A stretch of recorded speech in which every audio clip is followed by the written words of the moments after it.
지난 시간까지 주로 구약을 중심으로 해서 성경의 스토리라인을 한번 잡아보고 그리고 성경에서 꼭 알아야 할 상식들을 살펴봤습니다. 기원전 6세기경에 히브리인들이 세운 왕국들이 차례로 멸망을 당하고 포로 시대를 겪다가 아케메네스 왕조 페르시아가 만들어진 이후 결국 자신들의 고향으로 귀한 돌아가게 되었다라는 내용까지였죠. 그리고 예수 그리스도 지저스 크라이스트께서 등장하시는 기원후 1세기까지 약 400년에서 500년 정도의 공백기가 있습니다. 그걸 우리는 신구약 중간시대라고 불러요. 신구약 중간시대를 중동 지역을 중심으로 해서 굵직하게 나눠보자면 바로 이렇게 됩니다. 그러니까 페르시아 제국이 정복을 한 200년 정도, 그리고 알렉산더 대왕이 마케도니아부터 시작을 해서 인도 북서부 지방까지 정복을 하는 알렉산더 정복의 시대, 그리고 알렉산더의 후예들이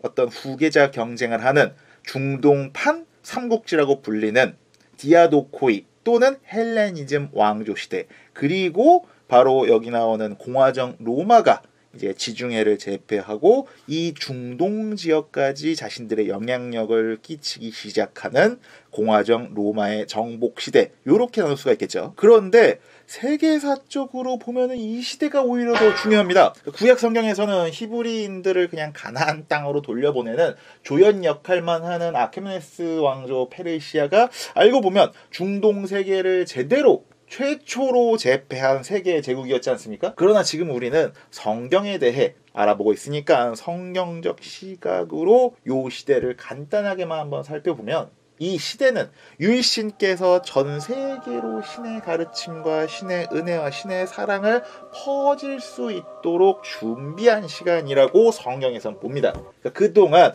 유일신을 믿는 건 어떻게 보면 히브리인들에게 국한이 됐어요. 그러나 신구약 중간 시대를 통해서 중동과 이 지중해 세계가 언어적으로건 행정적으로건 하나가 되었다 라는 걸로 이제 성경에서는 이 시대를 보는 거죠. 그리스의 해상 활동, 그리고 알렉산더 대왕의 정복 이후 헬레니즘 왕조 덕분에 이 지중해 세계에서는 고대 그리스어인 헬라어가 공용어로 성장을 했습니다.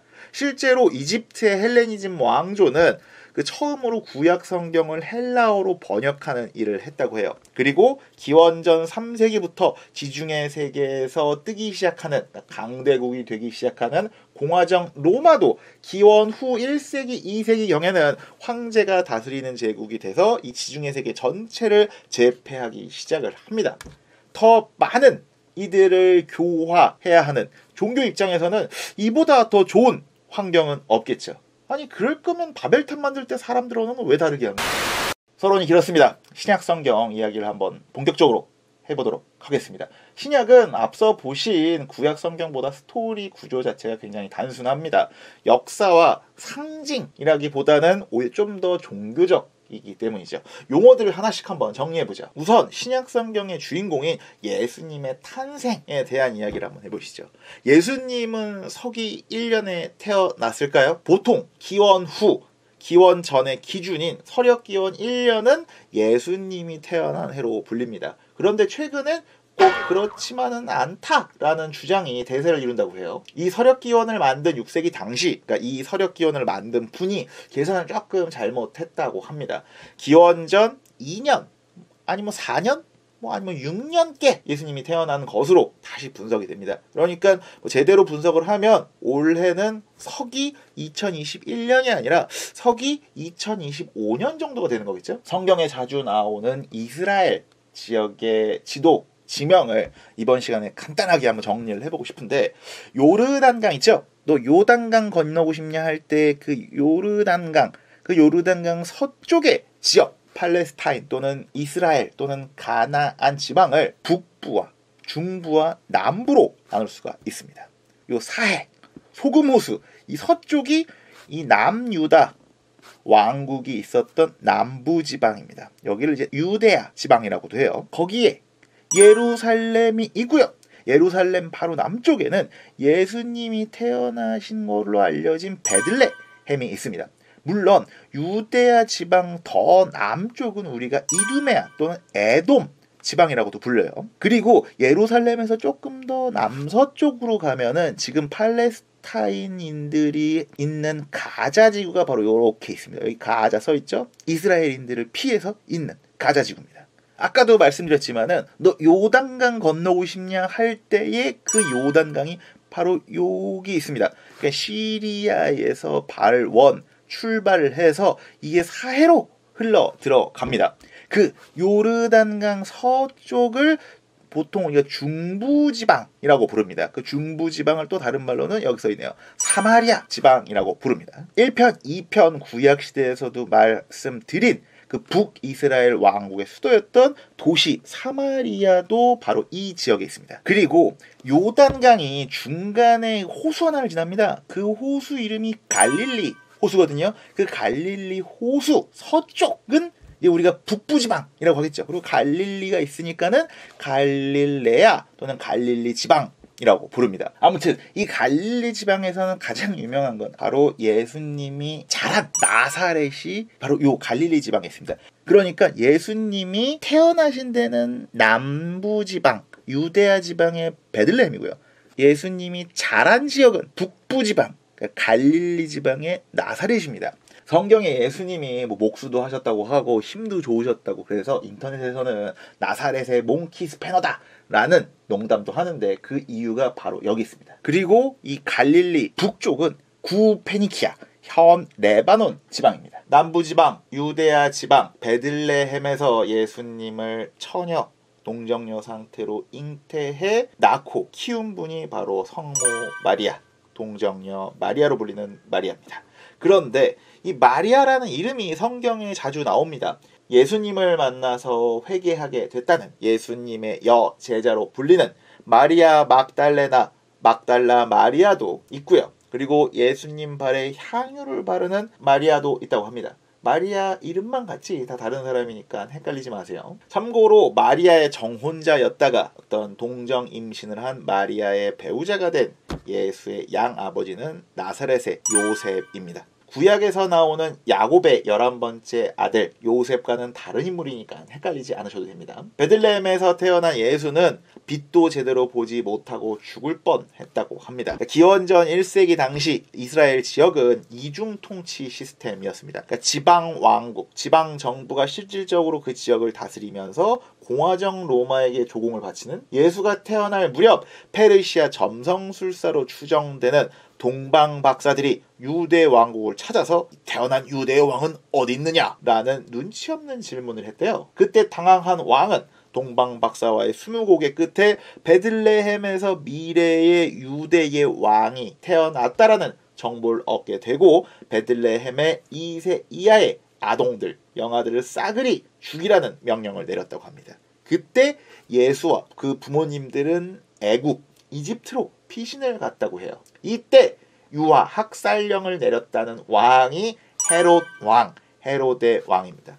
물론 역사적으로 봤을 때는 그 대대적인 유아 학살이 실제로 이뤄졌는지는 논란이 있고요. 유대교에서는 성전을 재건축한 왕이라고 해서 오히려 헤롯 대왕으로 칭송을 받는다고 합니다. 역사적으로건 종교적으로건 핫한 인물에게는 항상 대부분 두 얼굴이 있는 것 같습니다. 나사렛에서 자라던 예수는 세례자 요한을 만나서 세례를 받고 그에게 영향을 받습니다. 이 세례자 요한은 구약시대의 최후의 인물이라는 평가를 받아요. 예수가 등판하기 전 팔레스타인 지방에서 세례를 베풀면서 활동한 예언자죠. 예수님도 이 세례 요한을 두고 여자에게서 난 가장 큰 애는 세례자 요한 이라고 말씀하셨다고 합니다. 참고로 나중에 이야기를 하겠지만 요한 계시록, 요한 묵시록 등을 지은 예수님의 제자인 사도 요한과 세례자 요한은 다른 사람이니까 헷갈리지 마세요. 예수님은 세례자 요한을 만나고 공적인 인물로서의 삶을 시작합니다. 그걸 이제 우리가 공생애라고 합니다.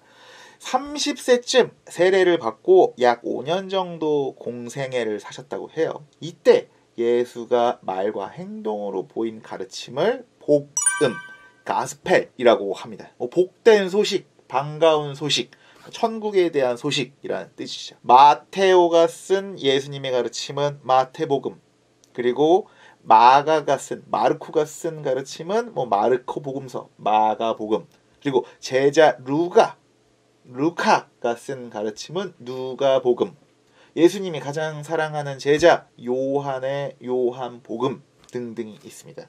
여기 나온 이야기를 다 하기도 힘들고 솔직히 다 알지도 못합니다. 그냥 몇몇 명언, 어록, 상징 같은 것들만 말씀을 드릴게요. 마태복음 19장 24절에 부자가 천국에 들어가는 것은 낙타가 바늘길을 지나가는 것보다 어렵다라는 이야기가 나옵니다. 이거 한번 들어는 보셨죠? 마태복음 5장 38절에는 악한 자를 대적하지 말라. 누구든지 내 오른편 뺨을 치거든 왼편도 돌려대며 라는 문구가 나오고요. 요한복음 8장 7절에는 무리가 가늠한 여인을, 그러니까 간통한 여인을 데리고 오자 죄 없는 이가 저 여인에게 돌을 던져라 등등. 이게 다 이런 말들이 신약성경 복음서에 나온 말들입니다. 오병이어의 기적도 유명하죠. 5개의 빵과 2마리의 생선의 기적이라는 말인데, 예수님을 따르는 5,000명이 넘는 이들을 한 꼬마아이가 준 빵 5개랑 생선 2마리로 배불리 먹이고, 그리고도 12개의 광주리만큼의 음식이 남았더라는 기적이 바로 이 오병이어의 기적입니다. 그러니까 워낙 엄청난 기적이라서 4대 복음서에 모두 다 언급이 된다고 합니다. 실제 기적이다, 나눔의 정이 만든 기적이다, 알고 보니 예수님은 외계인이었다 등등 다양한 분석이 나오지만 우리는 그냥 상식적으로 오병이어를 알았으니까 패스. 이렇게 많은 가르침을 남긴 예수님에게는 많은 제자들이 있었습니다. 그 중에서도 예수님께서 특별히 픽한 제자들이 따로 있었습니다. 그 분들을 12사도라고 부릅니다. 그러니까 예수의 가르침을 받들어 외부로 파견된 제자라는 의미겠죠. 12명. 구약에서 나온 그 구야곱, 현 이스라엘의 12아들, 그리고 히브리인들의 12부족, 12지파, 12가 딱딱 떨어지죠. 베드로, 안드레아, 데야고보, 요한, 필리포, 바르톨로메오, 토마스, 마테오, 타데오, 시몬, 소야고보, 유다. 복음서마다 조금씩 달리 기록도 된다니까 우리는 그냥 꼭 알아야 할 사도들의 이름만 한번 알아보시죠. 첫 번째, 사도 베드로입니다.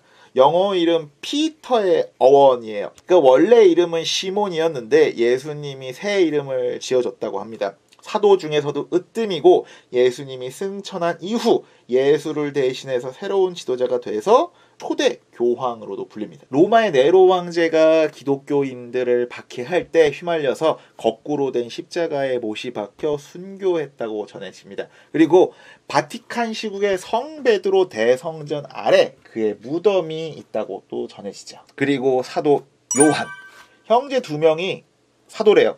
요한과 대야고보.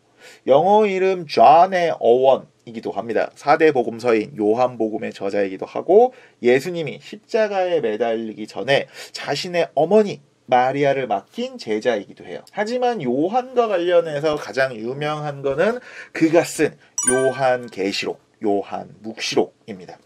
이름이 좀 뭔가 무서운 느낌이 들죠.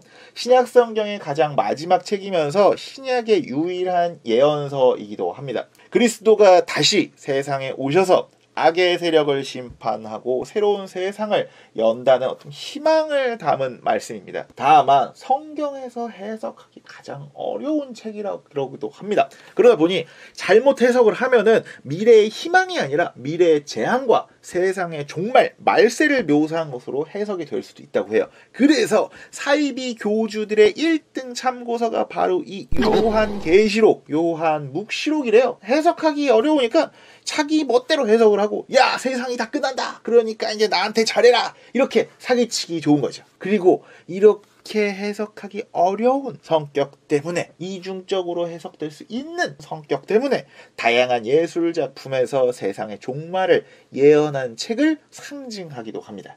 그 다음은 이스가리옷 유다, 개신교에서는 가롯 유다라고도 불립니다. 12사도로 되긴 했지만 막판에 예수님을 배신했습니다. 체포당할 때 꼬지른 배신자, 기독교에서는 최대의 죄인이자 악마의 하수인, 배신의 아이콘으로 불립니다. 이스가리옷이란 말에는 가리옷 지역의 사람이라는 뜻 말고도 암살자, 가짜, 위선자, 거짓말쟁이, 단검 등등의 의미가 있다고 합니다. 결국 유다는 자살을 하고 말고요. 다른 사도들이 예수님 계실 때 같이 있었던 사람 중에 한 명인 마티아에게 사도직을 줬다고 해요. 이런 제자들과 오래오래 함께 하셨다면 참 행복했겠지만 혁명가에게는 항상 이 반체제라는 꼬리가 따라 붙는 것 같습니다. 예수님은 로마 제국에 반역하는 유대인의 왕이라는 반역죄로 정치범이 돼 결국 체포가 됩니다. 그 전에 예루살렘에 온 예수님은 체포되기 전 목요일 저녁께 제자들과 최후의 만찬을 합니다. 그 자리에서 빵과 포도주를 나눠주면서 받아 먹어라. 빵은 내 몸이다. 받아 마셔라. 포도주는 내 피다. 라는 유명한 말씀도 남기셨죠. 식사할 때마다 자신을 기억하고 자신의 뜻을 이어달라고 부탁을 합니다. 결국 다음 날인 금요일 새벽에 체포가 되고 로마의 예루살렘 총독인 본티오 빌라도에게 재판의 회부가 되고 반란군에게 내려지는 극형인 십자가형의 판결이 내려집니다. 그러나 처형되고 이틀 만에 사흔날에 부활을 하시고 이후 40일 동안 더 제자들에게 최후의 가르침을 주시고 승천하셨다고 합니다. 역사적 사실 여부를 떠나서 예수님의 순환과 죽음 그리고 이 부활이야말로 신이 인류를 구원하겠다라는 약속을 지켰음을 나타내는 기독교의 가장 중요한 교리라고 합니다. 그래서 대부분의 이 기독교 종파들은 충분히 지나고 첫 보름달이 뜬 다음에 오는 일요일, 그러니까 대체로 그게 4월인데 그때 부활절을 아주 중요한 명절로 기념한다고 합니다. 힘드시죠? 이제 거의 다 왔습니다. 신약성경 정경 27편 중에 절반 이상인 14편을 쓴 신약성경 후반부의 주인공, 오늘날의 기독교가 있게 한 인물, 예수님의 가르침을 이스라엘 밖으로 그리고 기독교를 세계 종교로 발전시킨 사도 바울에 대해서 알아보시죠. 영어 이름 폴의 어원입니다. 우리나라에서는 바울로, 바우로, 파울루스 등등으로 불립니다. 원래 이름은 사울이기도 했고 기독교를 박해하는 인물이었다라고도 나오기도 하는데 회개한 후 사도로 순교했다고 합니다. 12사도에 포함되지도 않고 생전에 예수를 직접 만난 적은 없는 것 같다라고 하지만 넓은 의미에서의 사도로 인정을 받고 사도 최초의 이방인의 사도라고도 불립니다. 어디선가 한 번은 들어봤지만 이게 어디서 나온 말이었지? 라고 생각했던 성경 속의 이야기들입니다. 저는 기독교 신자가 아닙니다. 그러나 성경 속 성인들의 인류 보편적 가르침은 종교를 떠나서 모든 인류가 따라야 한다라고 생각을 하고 있습니다. 비신자를 위한 비신자의 성경 아는 척하기, 수박 겉핥기에 내용도 짜집기라서 많이 부실합니다. 많은 지적 부탁드립니다. 그리고 미리 또 한 번 마지막으로 사과를 드립니다. 다음에 기회가 되면 성경을 바탕으로 탄생한 이 기독교가 어떻게 발전하고 어떻게 분열됐는지 기독교의 역사에 대해 아는 척하는 시간 가져보도록 하겠습니다. 그때까지 구독과 좋아요, 알림 버튼을 누르고 옛날 이야기 듣듯이 한 번 더 보세요. 그리고 두 번 더 보세요.